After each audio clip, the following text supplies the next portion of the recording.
Mama sa ku mne obráti, vstúpim do jej očí, sú skutočné. Na prevarenom mlieku sa vytvorila vrstva smotany. Mamine jasné oči, jej tvár, to je mladosť, ktorá tu ostane. Život bude pokračovať bez nej, pôjdeme ďalej. Nebudeme sa môcť zastaviť ani preto, na čom najväčš mi záleží, ani preto jediné, na čom záleží. Ešte sme v kuchyni sami. Mama ešte neprichystala hrnčeky, nenaliala do kávy mlieko, neosladila ju, nezavolala moje sestry.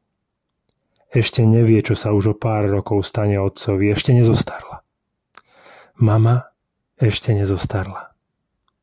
Mama, jej jasné mladé oči a 9-ročný ja. Môj Rui, spoľahnite sa, môj Rui to vybaví. V 9 rokoch ju chcem uchrániť pred všetkým. Chcem všetko vyriešiť, chcem ju vziať za ruky a v správnej chvíli jej zašepkať do ucha: Nebojte sa, mama. Nebojte sa, mama. Som váš Rui. Som tu.